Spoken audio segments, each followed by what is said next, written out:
बेगूसराय जिला न्यायालय से एक बड़ी खबर आ रही है। जिला न्यायालय के लीगल एड डिफेंस काउंसिल की टीम ने बेगूसराय जेल में बंद आरोपित रूपेश कुमार यादव को मुकदमा लड़के रिहा करा दिया। मुकदमा होने के बाद इस आरोपित को परिवार वालों ने छोड़ दिया और इसके मुकदमा में पैरवी करने वाला कोई नहीं था। तब सरकार की ओर से लीगल एंड डिफेंस काउंसिल को इस मुकदमे की जिम्मेदारी दी गई। इस आरोपित का मुकदमा अपर जिला एवं सत्र न्यायाधीश सबा आलम के न्यायालय में सत्र वाद संख्या 676/2024 के तहत चल रही थी।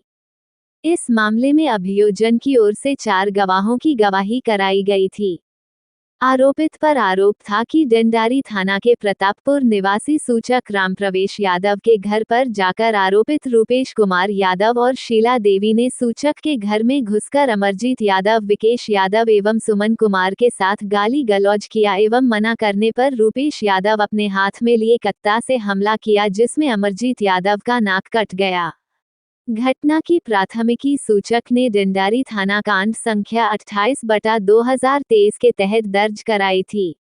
आइए जानते हैं इस पूरे मुकदमे की जानकारी legal aid defence council Ashok Kumar Jha से।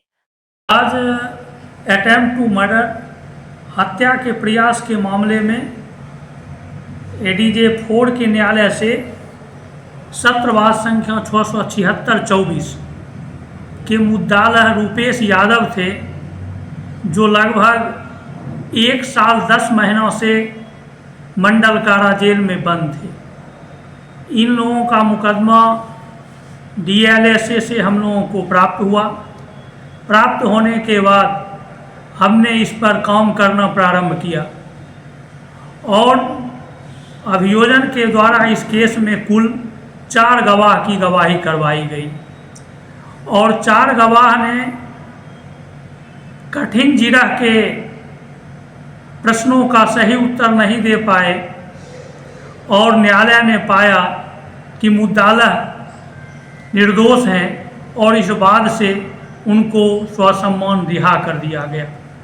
वह था इस केस के जो सूचक हैं रामप्रवेश यादव, वह दिनांक 19/4/23 को डंडारी थाना कांड संख्या 2823 के माध्यम से एक प्राथमिकी दर्ज करवाया था, जिसमें उन्होंने कहा था, आरोप लगाया था कि इस केस के जो मुद्दाला रूपेश कुमार हैं एवं शीला देवी दोनों 8:30 बजे इनके घर में घुस गए और गाली गलौज करने लगे। मना करने पर अमरजीत यादव जो था हाथ में कत्ता लिए हुए था, उसने कत्ता से इनके पुत्र अमरजीत यादव और विकेश यादव पर वार किया और वार करने के बाद अमरजीत यादव का नाक कट गया और विकेश यादव का हाथ कट गया और मुद्दाला को उस दूसरे दिन गिरफ्तार कर लिया गया और गिरफ्तारी के दिन से ही मुद्दाला लोग जेल में थे। ये पिता पुत्र का मुकदमा था, क्योंकि इस केस के जो सूचक हैं और मुद्दाला हैं दोनों पिता पुत्र हैं और दोनों में बंटवारा को लेकर विवाद चल रहा था और इसी के तहत यह मुकदमा दर्ज हुआ और यहाँ तक कि इस मुद्दाला का जो जमानत था एंटीसिपेटरी बेल उच्च न्यायालय से भी खारिज था और 2 बार यहाँ भी इसका बेल खारिज हो चुका था, किंतु हम लोगों के प्रयास से गवाह आए।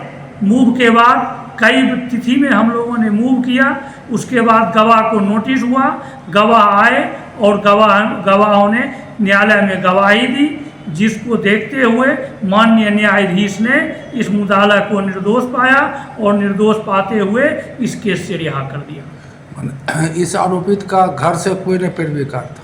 घर से कोई पैरवी नहीं था। इसको जेल में छोड़ दिया गया? हाँ, इसको जेल में छोड़ दिया गया था और जेल से ही ये हमारे जो असिस्टेंट लोग हैं, अभी हमारे पास हैं सुधा कुमारी और वीरेंद्र कुमार हैं, ये लोग जेल पर जाते हैं और जेल पर जाकर ऐसे मुद्दाला को चिन्हित करते हैं। इसी क्रम में यह मुद्दाला चिन्हित हुआ था और हम लोगों ने इसका काम शुरू किया और शुरू करने के बाद इसको इस मुद्दाले से इस केस से रिहा कराया गया।